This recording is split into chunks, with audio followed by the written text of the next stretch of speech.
Bonsoir à tous, bienvenue sur i24 News. C'est l'heure du journal du foot toutes les semaines avec vous, Lise Barenbaum. Bonjour. Bonjour. Et puis j'ai la chance d'être accompagnée d'Emmanuel Petit. Emmanuel, bonjour.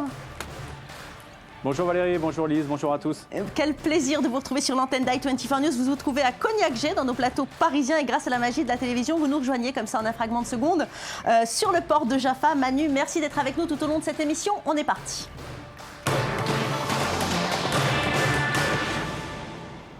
Et on va regarder, avant de rentrer dans le cœur de l'émission, les résultats de cette 9e journée de Ligue 1. Lyon domine Lille 3-0. À noter un triplé d'Alexandre Lacazette, 4e victoire de Nantes en championnat cette saison au Roudourou contre Guingamp.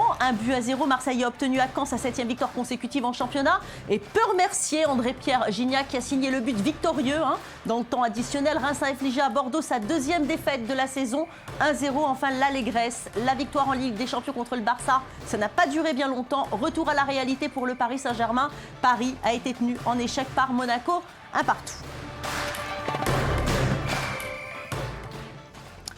Alors Manu, le Paris Saint-Germain qui a encore craqué, que s'est-il passé ?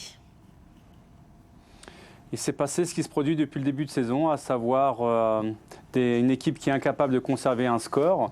Et aussi une équipe qui montre deux visages, celui d'une C1, donc la Champions League, et celui de la Ligue 1. Donc j'avais dit la semaine dernière sur ce plateau que le problème du PSG se situe au niveau du physique, dans son intensité à aborder les matchs. Ça s'est vérifié contre le Barça, contre une équipe qui domine outrageusement ses adversaires en Ligue à l'heure actuelle, qui ne prend pas de but. Elle en a pris 3 en l'espace d'un match parce que les Parisiens avaient mis la tenue de gala et donc avaient mis le bleu de chauffe. Et là, en l'occurrence, à chaque fois qu'ils jouent en Ligue 1, il y a une certaine torpeur qui les entoure et ce ne sont pas les mêmes joueurs. Ils n'arrivent pas à se transfigurer justement et se mettre au niveau de la Ligue 1. Et pourtant, ils sont bien meilleurs justement que leurs opposants, mais ils n'y arrivent pas. Mais alors, comment on explique justement, comment c'est possible qu'une équipe puisse se transcender face au Barça et n'arrive pas à tenir un résultat en championnat? C'est juste incroyable, quoi. Parce que, contrairement à nos voisins européens, nous, en France, nous n'avons pas un championnat suffisamment fort, avec des équipes suffisamment fortes pour venir contrarier les plans du PSG. Donc, si demain, le PSG était en championnat anglais ou espagnol, ils auraient justement fort à faire avec des formations extrêmement bien équipées et aussi armées financièrement qu'eux. Donc, le problème de la Ligue 1 pour le PSG aujourd'hui, c'est la torpeur qui l'entoure. Donc, c'est pas évident de jouer contre le Barça et 3 jours après de jouer, même si c'est Monaco, avec le prestige de l'AS Monaco. On s'aperçoit que les joueurs sont plus concentrés et ils ont plus envie de briller en Champions League qu'en Ligue 1. Après 2 années en plus, depuis que les Qataris ont repris le Paris Saint-Germain, ils ont écrasé de leur supériorité la Ligue 1 parce qu'il y avait une certaine envie, il y avait une nouveauté. Depuis, on est tombé dans une certaine routine. Donc, ce sont des joueurs qui attendent avec impatience les soirées de Champions League pour briller devant toutes les caméras du monde entier. Et dès qu'on retombe dans la Ligue 1, d'un seul coup, c'est comme si on vous enlevait votre joueur préféré. Donc, ça, c'est ce cas-là. Donc, je ne cautionne pas. Quand vous gagnez suffisamment d'argent et que vous avez une vie rêvée comme on peut l'avoir nous les footballeurs, je crois que vous devez être professionnel jusqu'au bout. Et d'ailleurs, vous ne pouvez pas jouer à Champions League si vous ne terminez pas sur le podium. Donc, il va falloir quand même qu'ils remettent le bleu de chauffe. Alors, s'il y a une équipe en tout cas qui est en pleine alchimie avec son entraîneur, c'est Marseille. Les joueurs de Marcelo Bielsa sont allés cueillir au bout du temps additionnel leur 7e victoire d'affilée. On vient de le dire, l'homme providentiel, c'est l'inévitable André-Pierre Gignac, auteur de sa 9e réalisation en autant de journées. Manu, est-ce que c'est l'équipe modèle du championnat, l'OM ?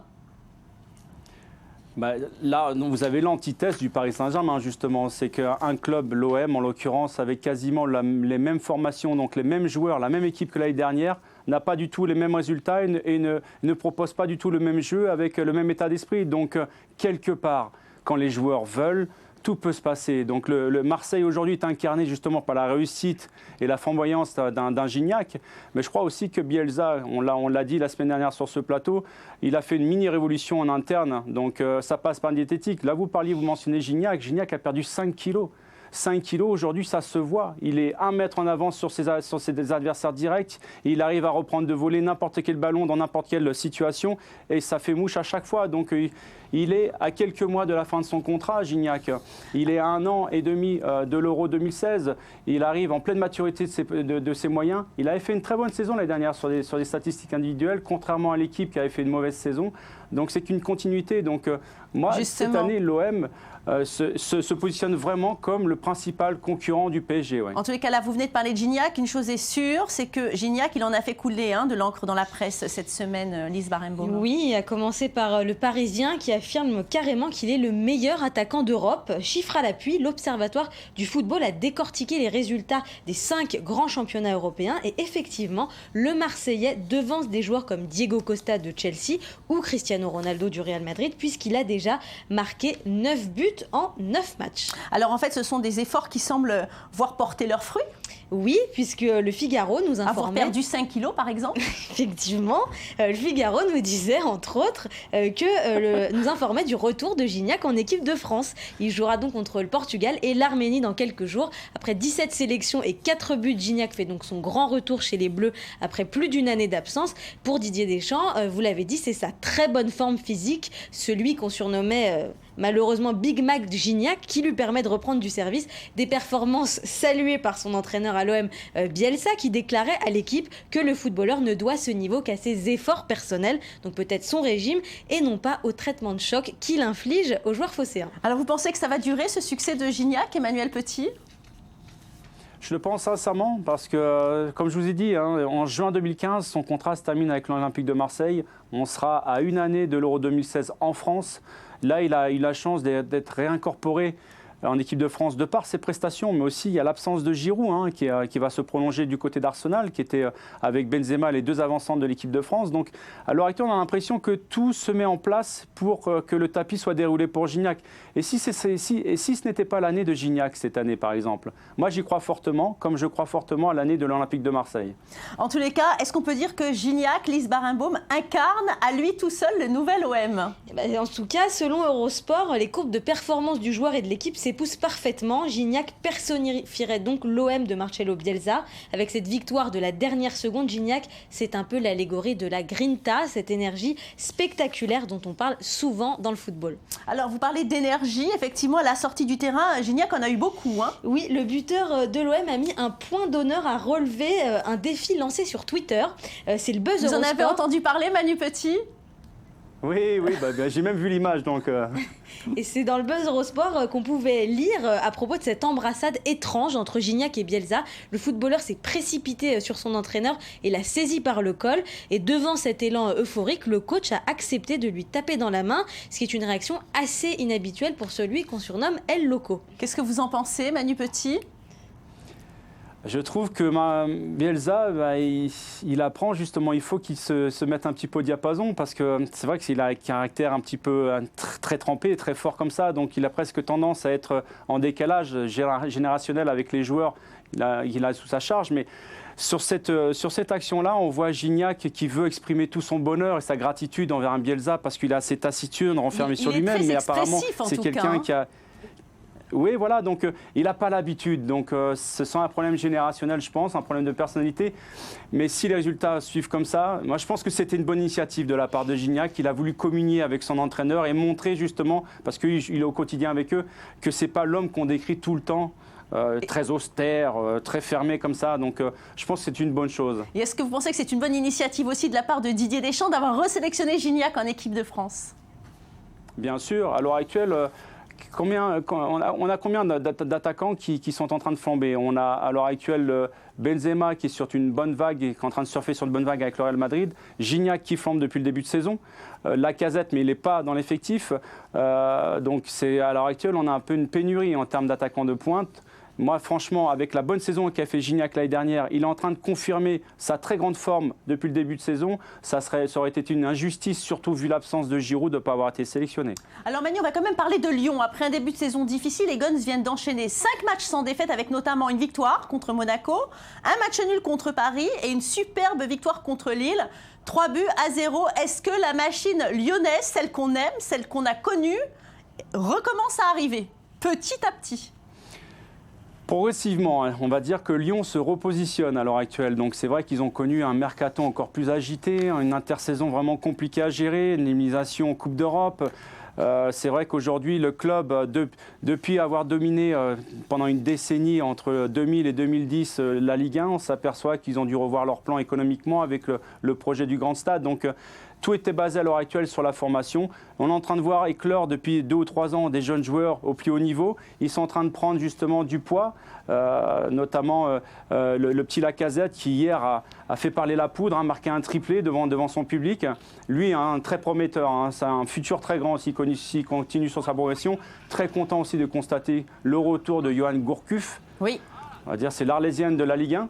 Donc je suis très content. À l'heure actuelle, on va dire que les signaux sont en train de passer au vert du côté de l'Olympique Lyonnais, mais vigilance quand même, parce qu'ils ont un effectif réduit. Ils sont quand même relativement jeunes. Il y a des cadres, mais il y a beaucoup de jeunes qui manquent de maturité. Donc, wait and see, on va dire. Pour la plus grande joie, en tout cas, du président de l'OL, Jean-Michel Aulas. Allez, au classement, Marseille qui s'envole donc, loin devant, avec 22 points, une réussite spectaculaire, alors que Bordeaux se retrouve à la 2e position en cumulant 17 points pour cette 9e journée de Ligue 1, avec 7 points de retard pour le leader, le trio Paris Saint-Germain, Lille et Nantes devance d'un petit point le groupe constitué par Lyon, Montpellier, Toulouse, Metz, Saint-Etienne et Nice. La lanterne rouge revient à Guingamp qui cumule seulement 6 petits points pour cette 9e journée. Allez, on passe tout de suite au dossier de la semaine.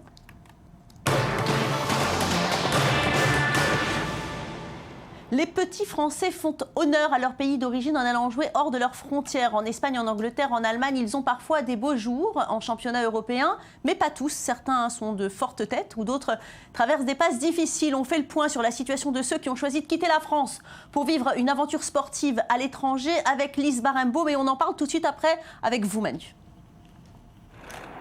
Les footballeurs made in France sont nombreux à évoluer en Europe avec des fortunes diverses.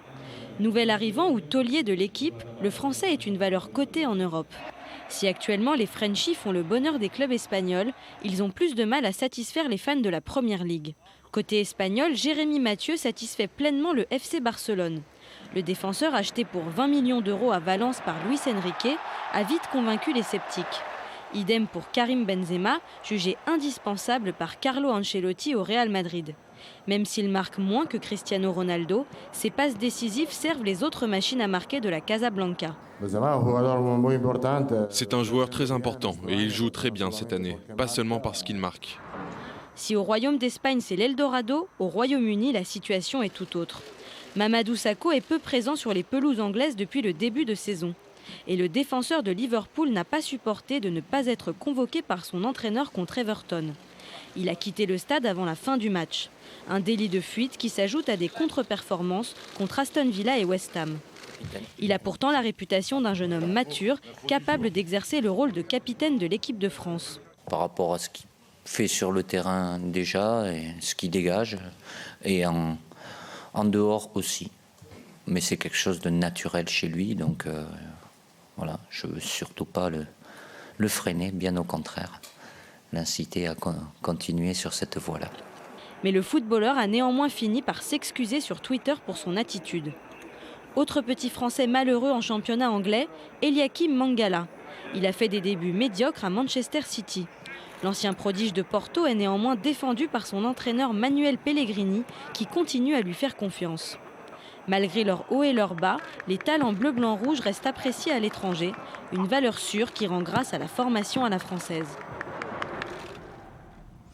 Alors Emmanuel Petit, vous qui avez été formé à Monaco et qui connaissez très bien les championnats étrangers, à votre avis, que se passe-t-il ?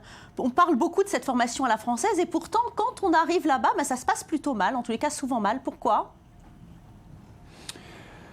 C'est vrai que la formation Made in France, elle a souvent été analysée, copiée par des grandes formations de l'étranger, notamment que ce soit la Nationalmannschaft début des années 2000 ou même l'Espagne, avec les succès que l'on connaît. Donc pour revenir à votre question, je crois qu'il y a 2 critères qu'il faut respecter lorsqu'on veut partir à l'étranger. Il faut être en pleine maturité. Donc à 20 ans, c'est difficile d'avoir une certaine maturité de la vie et également de son métier. Mais je crois aussi qu'il faut avoir un plan de carrière assez logique. Il ne faut pas s'exposer dans des endroits où la concurrence est rude, avec des effectifs pléthoriques dans des clubs vraiment de haute volée.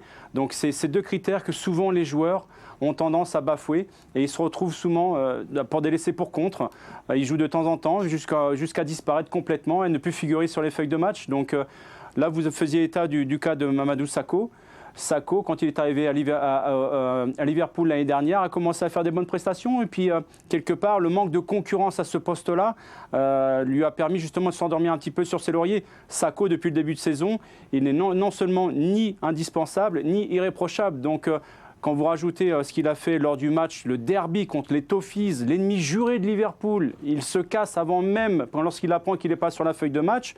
Il n'est pas sanctionné par son club en plus. Il s'est excusé après. Derrière, il s'est excusé, oui, il a dit qu'il avait regretté son geste. Et Sakho, vous avez raison de le souligner.